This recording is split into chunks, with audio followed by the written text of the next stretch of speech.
అవునంటాది.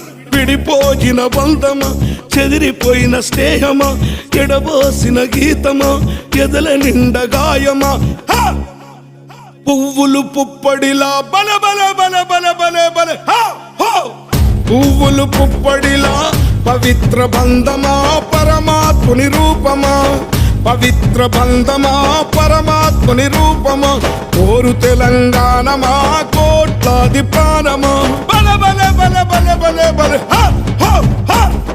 పొడుస్తున్న పొద్దు మీద నడుస్తున్న కాలమా, కోరు తెలంగాణమా, కోరు తెలంగాణమా, కోట్లాది ప్రాణమా.